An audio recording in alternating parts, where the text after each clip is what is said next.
안녕하세요, 친구들. 한 주 동안 잘 지냈어요?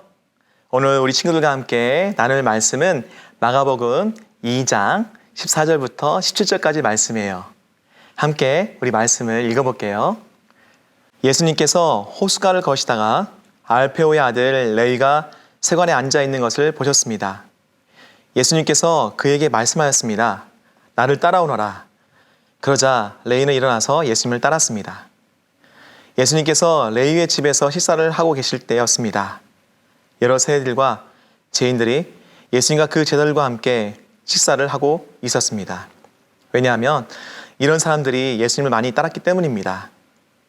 바리새파 율법학자들이 예수님께서 세리들과 죄인들과 함께 식사하시는 것을 보고 제자들에게 물었습니다.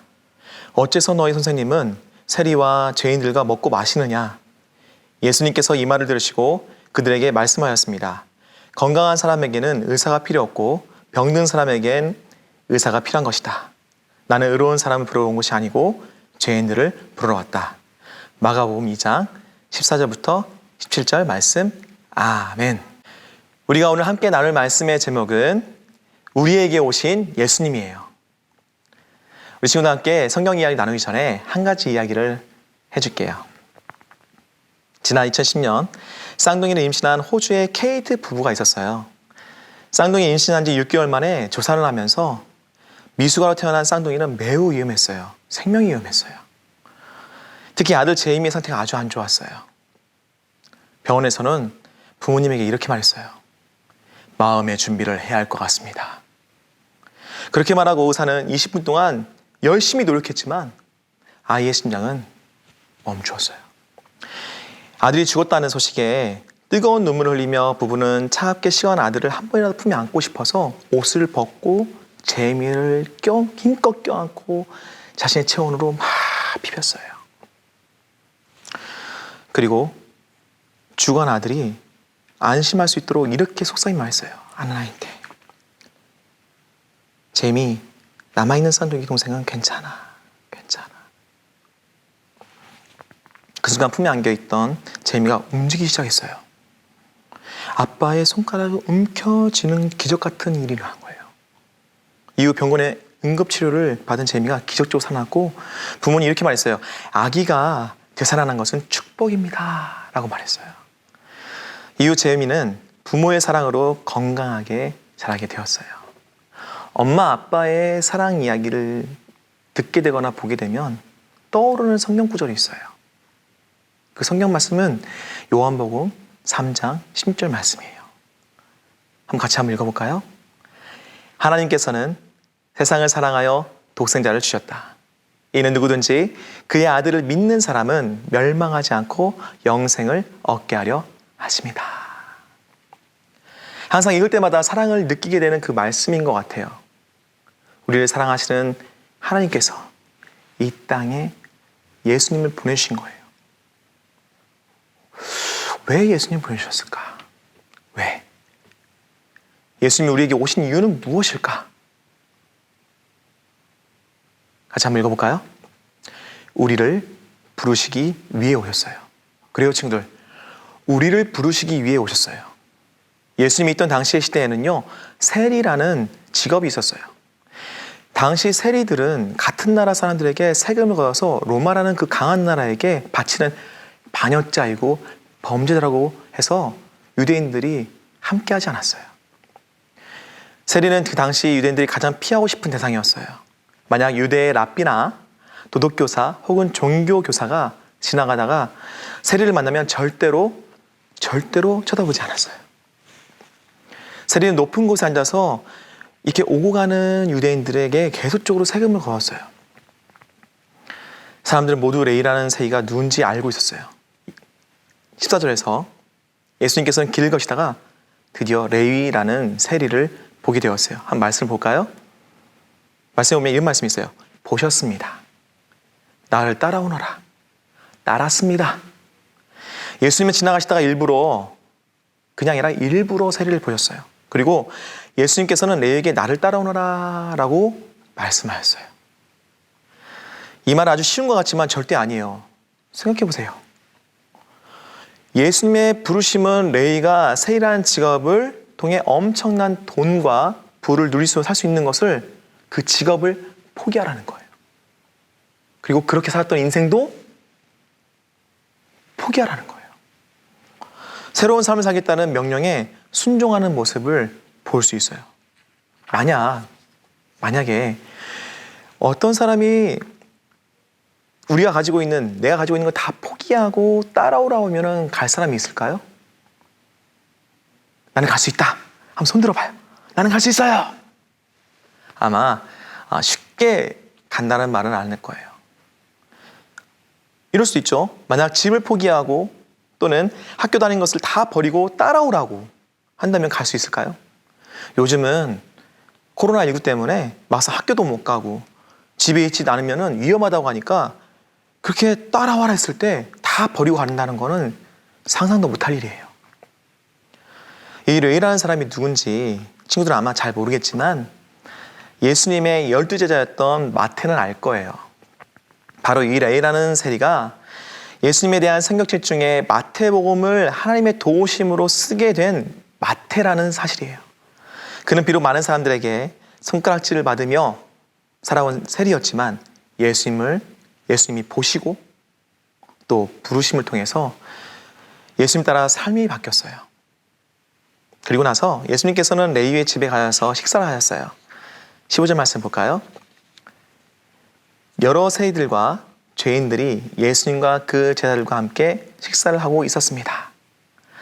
왜냐하면 이런 사람들이 예수님을 많이 따랐기 때문입니다. 아멘.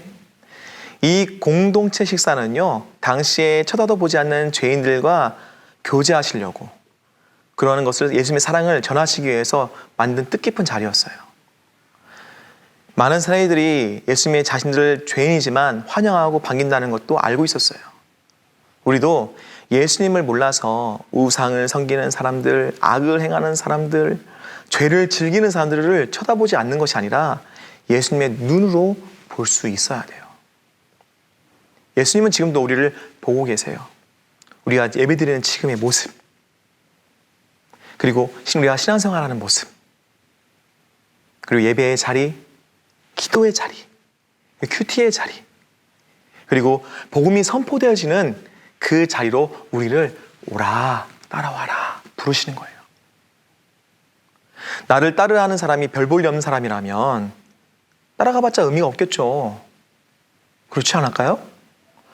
하지만 나를 따르라 하는 분이 바로 하나님의 아들이라면 이야기는 달라지지 않을까요? 이 땅에 사람의 몸으로 오신 구세주이시며 하나님의 아들이신 예수님께서 나를 따르라 부르셨다면 우리는 새로운 인생, 새로운 삶을 경험할 수 있게 되었어요. 우리가 예수님의 부르심에 따른 신앙생활이란 예수님 만나고 예수님을 따라가는 거예요. 그래요, 친구들. 예수님을 만나고 예수님을 따라가는 거예요. 각자의 자리에서 예수님의 부르심이 있어요. 지금 코로나19로 인해 예수님의 몸된 교회에 모이지 못하는 상황이지만 우리는 몸된 교회의 일부분으로서 각자의 집에서 열심히 예배드리는 예배자의 삶으로 부르심을 받은 거예요, 친구들. 그렇다면 예수님은 나의 어떤 부분을 보시고 부르셨을까?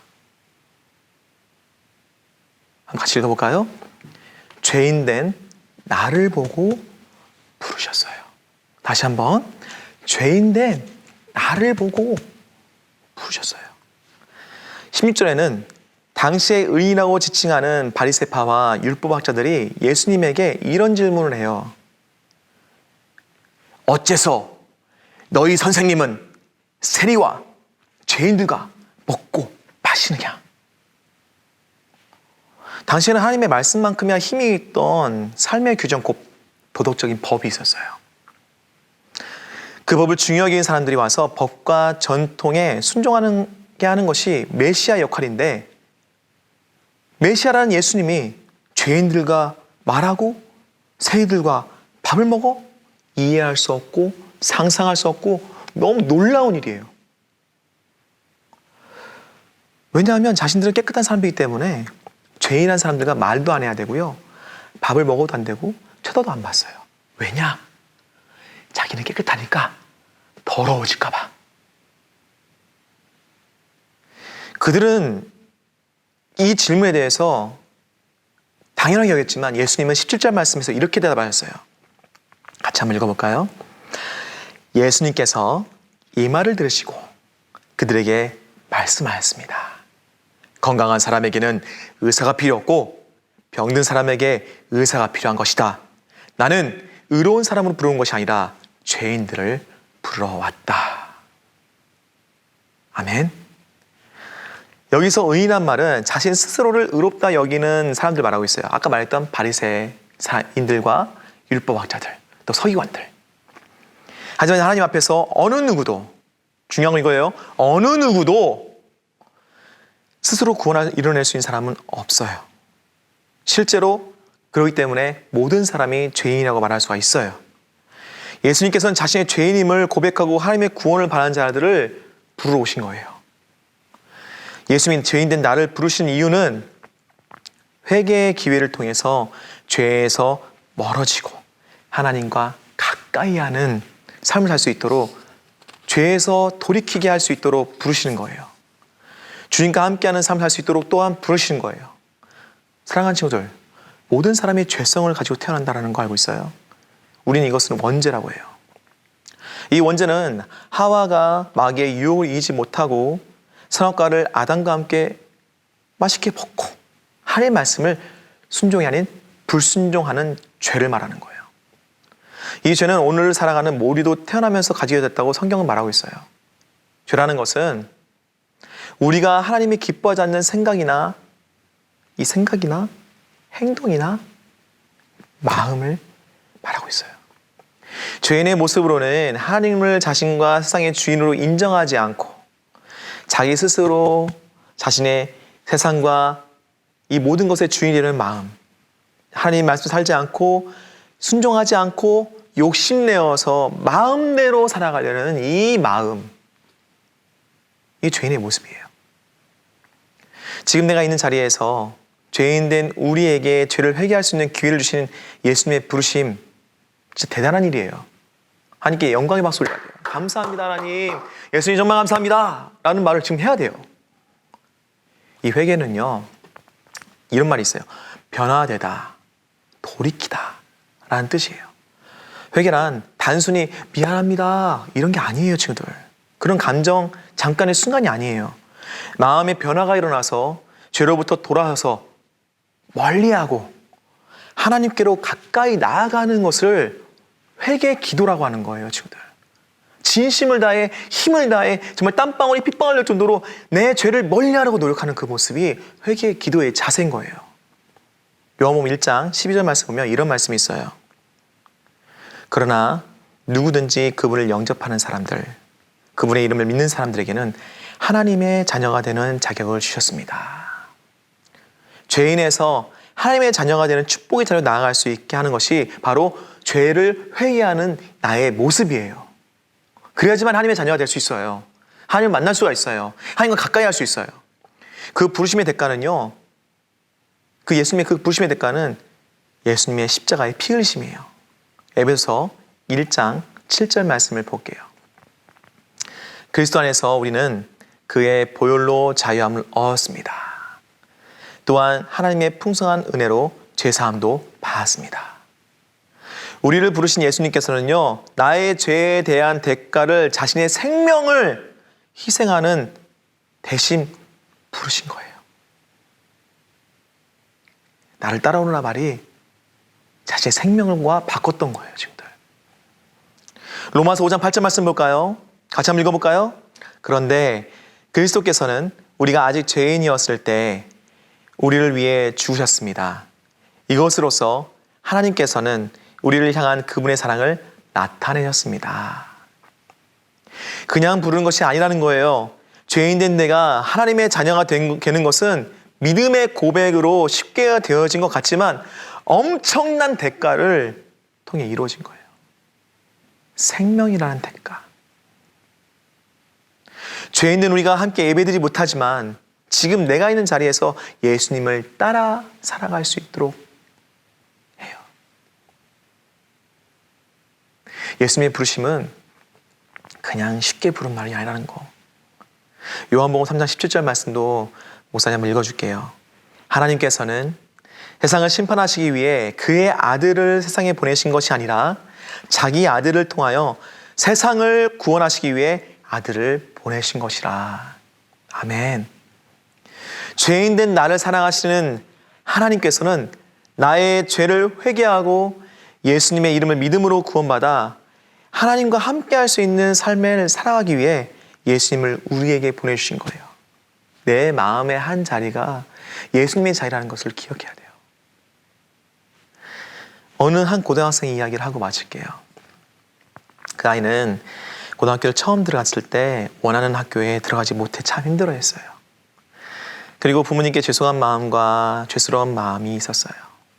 그 이유는 좋은 학교를 들어가지 못해서예요. 그 학생은 공부를 잘하고 싶지도 않았어요. 단지 부모님께 실망시켜 드리고 싶지 않았을 뿐이에요. 처음 들어간 학교에서 좋은 친구들도 있었지만 나쁜 친구들도 있었어요. 그 아이는 나쁜 친구들과 어울리며 참 재밌게 지냈어요. 6개월이라는 시간 동안 방황하며 부모님의 격정을 끼쳐드리며 재미있는 학교 생활을 했다는 거죠. 그렇게 시간이 지나자 여름방학이 되었어요. 어머니는 자신의 사랑하는 아이를 위해 함께 외식을 한 후 이렇게 말했어요. 사랑하는 아들, 학교를 자퇴하지 않을래? 그러자 그 아이는 부모님의 한마디에 많은 내용이 있음 알고 이렇게 말했어요. 네.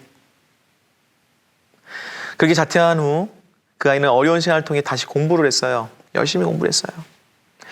그런데 자신이 그리고 또 부모님이 희망하고 원했던 학교를 또 못 들어가게 되었어요. 어린 마음에 좌절했고요. 극단적인 생각까지 했어요. 어머니는 그런 사랑하는 아이의 그 슬픔을 보시고 아이에게 사정사정하면서 딱 한 가지만 부탁했어요. 딱 한 가지. 그러면서 이렇게 말했어요. 아들, 이유는 묻지 말고 엄마와 함께 갈 곳이 있어. 그렇게 차를 타고 이동하는 도중 부모님은 충격적인 이야기를 하셨어요. 잘 살고 있던 집이 부도 곧 망하게 되어 어렵게 되었다는 사실. 그리고 어머니는 약봉지를 꺼내면서 자신의 어려움과 살고 싶지 않았던 일의 이야기. 그렇게 도착하고 있던 그 장소에는 그런 많은 이야기 듣고 나서 도착해야 된 장소는 바로 교회였어요. 교회의 저녁 예배 시간이었어요. 어머니 이렇게 말씀하셨어요. 사랑하는 아들, 지금 우리들의 어려운 상황은 바뀌지 않지만 낭망할 필요는 없어.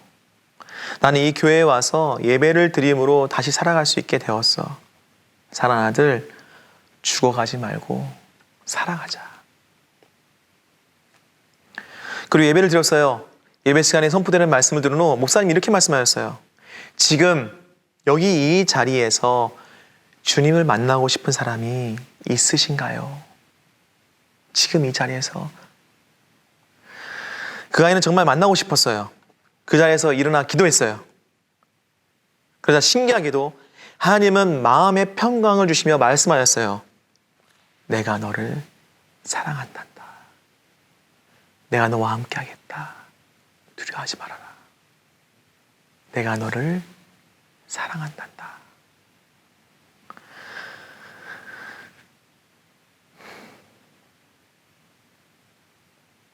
그 아이는 인생을 버리려 했는데 그 순간 버리고 싶은 인생이 귀하게 느껴졌어요. 그리고 그렇게 살고 싶었어요. 예수님과 함께 살고 싶었어요. 그래서 지금도 살고 있어요. 그래요. 그 아이는 지금 이 자리에 있는 목사님이에요. 연약한 마음과 생각으로 괴로워했던 목사님은 하나님과의 특별한 만남을 통해 삶이 바뀌어졌고 그 부르심을 통해서 지금 이 자리에 있게 되었어요. 사람이 숨을 쉬어야 할 수 있듯이 영혼의 호흡이 예수님만을 붙잡고 살았을 때 살 수 있다라는 거, 그 호흡을 할 수 있다라는 거를 알게 되었고 그렇게 살아가고 있어요.